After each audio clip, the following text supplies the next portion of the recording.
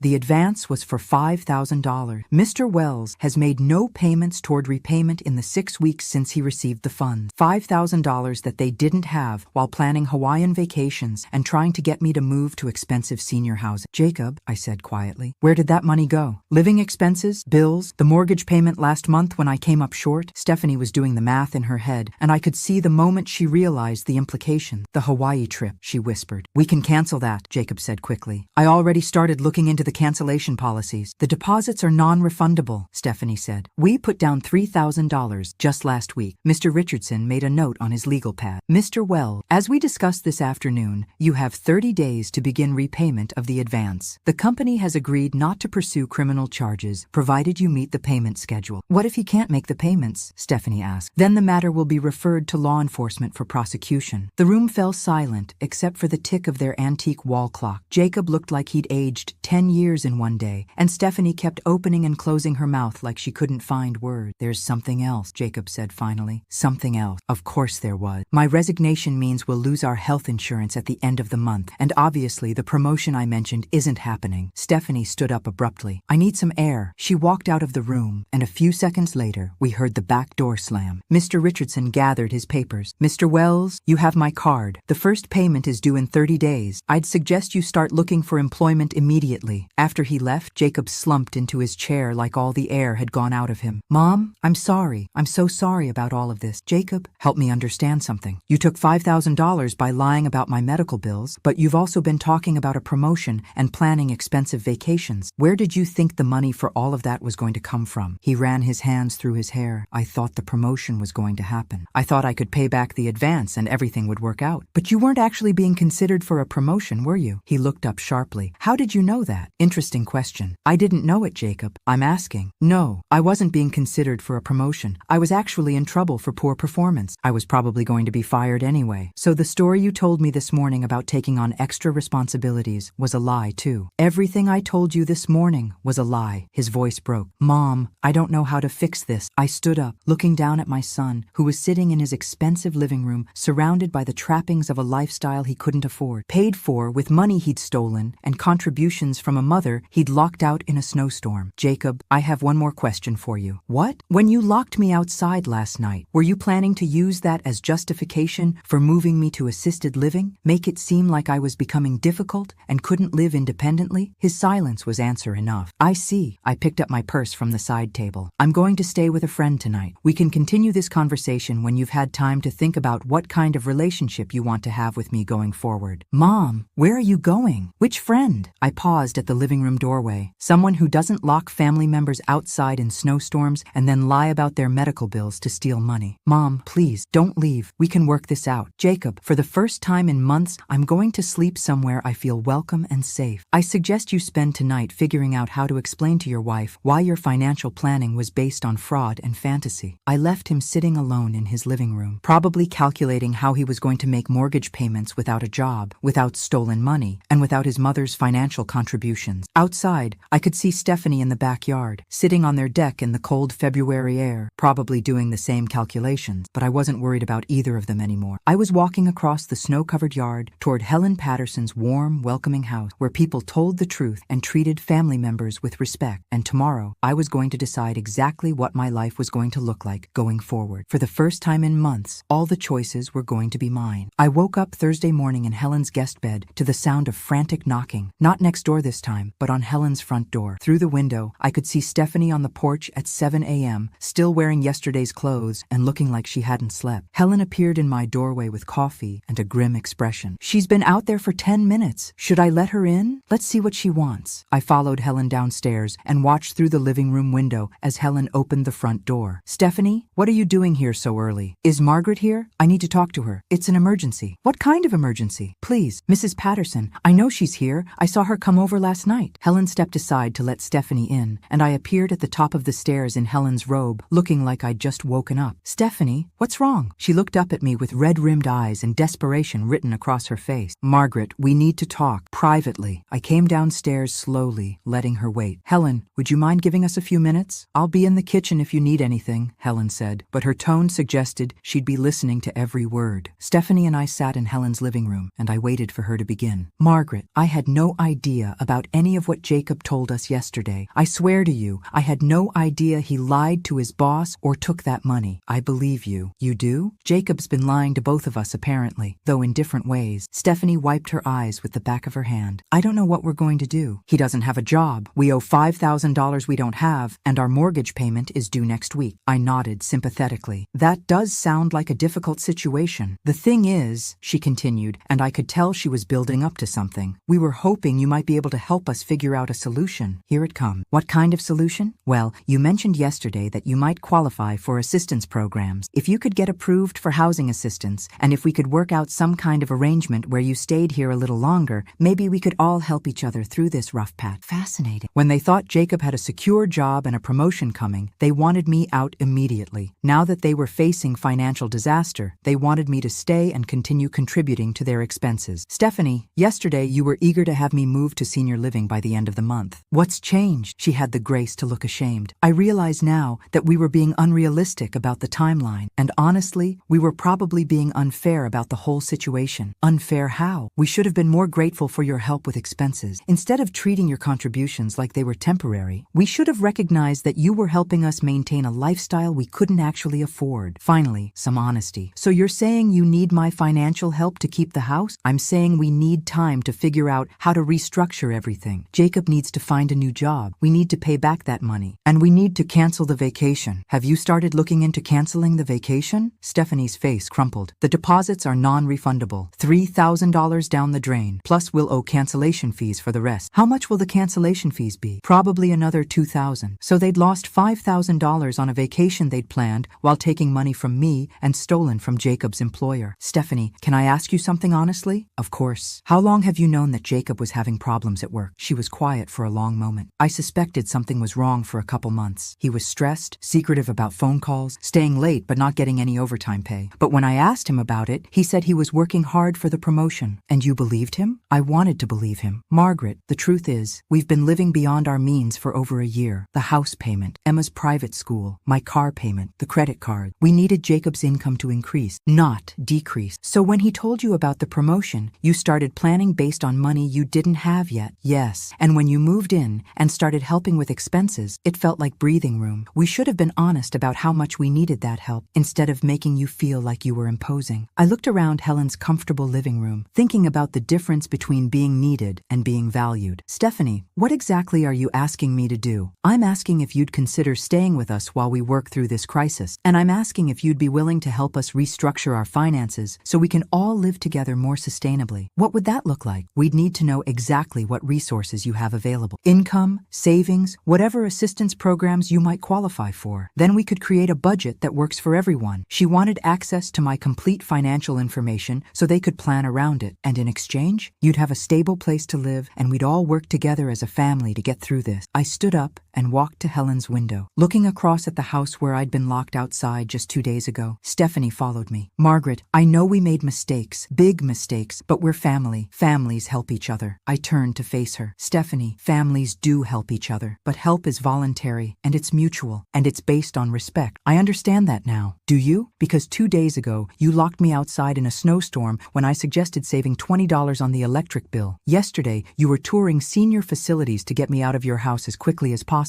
Today, you want me to stay and share my financial information so you can plan your budget around my contributions. Stephanie's face flushed. I know how it sounds. How does it sound? Like we only want you when we need your money. That's exactly how it sounds, because that's exactly what it is. She started crying then, big ugly sobs that shook her whole body. Margaret, I don't know what else to do. We're going to lose everything. I felt a moment of sympathy for her, but then I remembered standing on that porch in my nightgown while snow fell around me. Stephanie, you're going to lose some things. That's what happens when you make financial decisions based on fraud and fantasy. But you're not going to lose everything, and you're certainly not entitled to my help in avoiding the consequences of your choices. So you won't help us? I didn't say that. I said I won't help you avoid consequences. There's a difference. She looked up at me with desperate hope. What do you mean? I sat back down, folding my hands in my lap. I mean that if you want my help, it comes with conditions. Real condition, not the pretend gratitude you've been showing me. What condition? And that's when I smiled, because I'd been thinking about this all night, and I knew exactly what I wanted. First, Jacob needs to get a job. Any job. I don't care if he's flipping burgers or stocking shelves, but he needs to start earning money immediately to pay back that $5,000. Stephanie nodded frantically. Second, you need to sell your car and buy something you can actually afford. But my car is almost paid off. Your car payment is probably $400 a month. You can't afford $400 a month for a car when you don't have jobs. She nodded again, though less enthusiastic. Third, Third, Emma comes out of private school immediately and goes to public school like millions of other kids whose parents can't afford expensive tuition. But her education will be just fine in public school. I taught in public schools for 30 years, and I can assure you that expensive doesn't automatically mean better, okay? What else? I stood up again, looking down at her. Those are the conditions for them to avoid losing their house. The conditions for my help are different. Different how? If you want me to contribute financially to your household, I become an equal partner in all decisions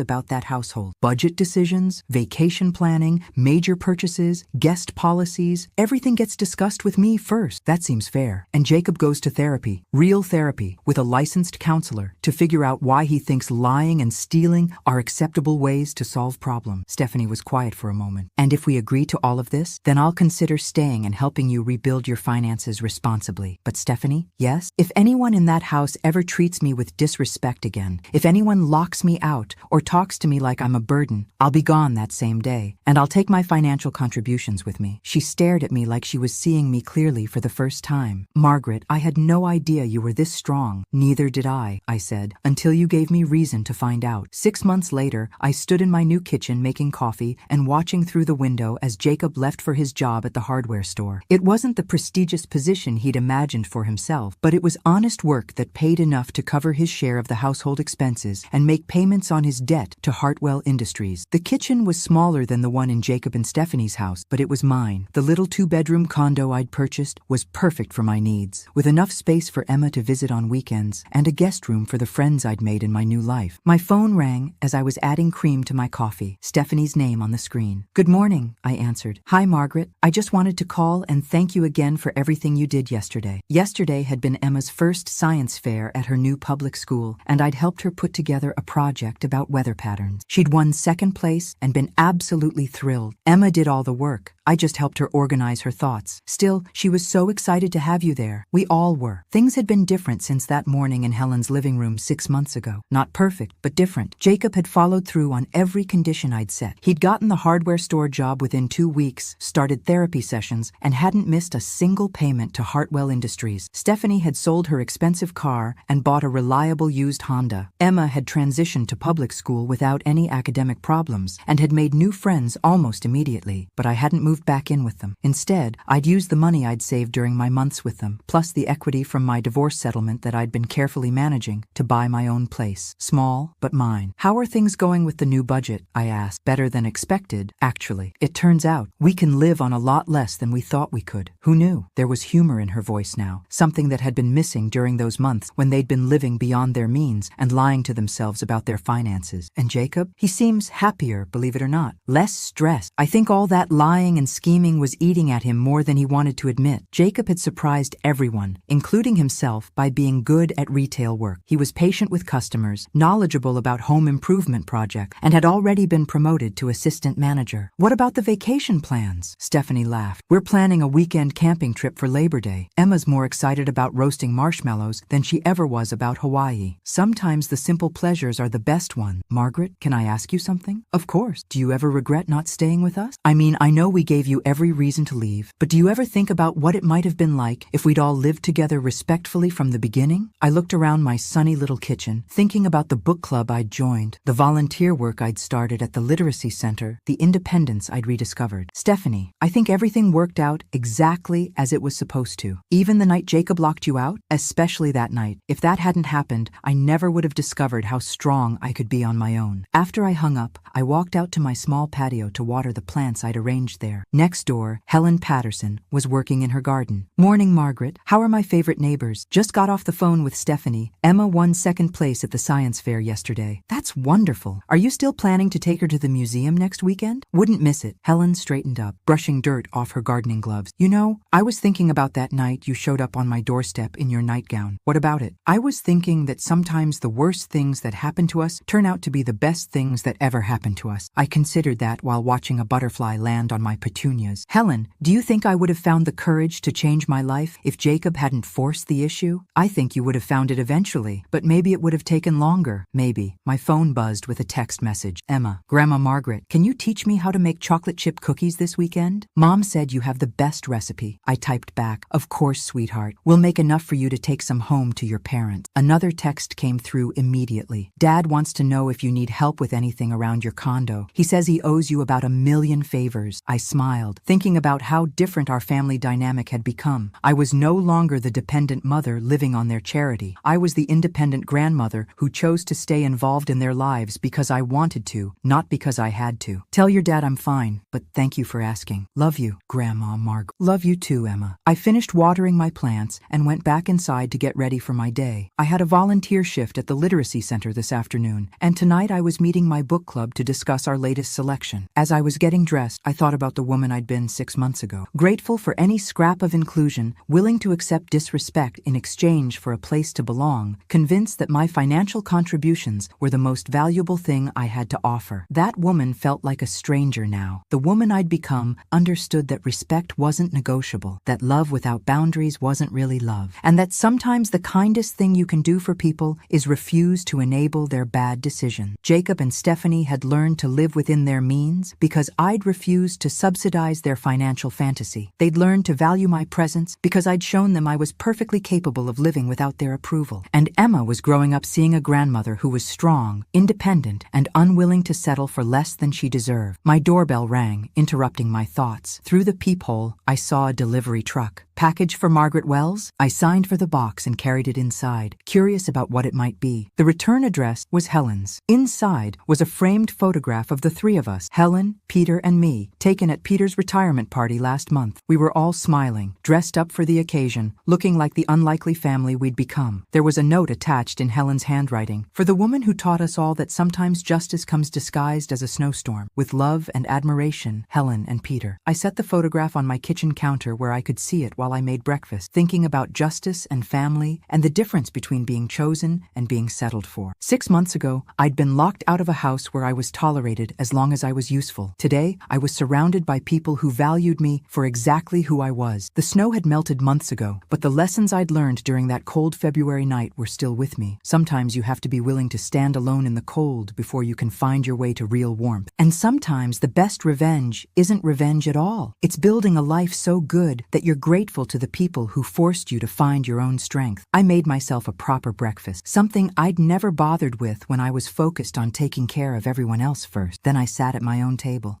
in my own kitchen, in my own home, and planned my day exactly the way I wanted it to be. At 58, I'd learned that independence isn't about not needing anyone. It's about knowing that you'll be fine either way, and choosing your relationships from a place of strength rather than fear. And that knowledge was worth every minute I'd spent shivering on that snowy porch, waiting for someone to save me before I realized I could save myself. Thanks for listening. Don't forget to subscribe and feel free to share your story in the comments. Your voice matters.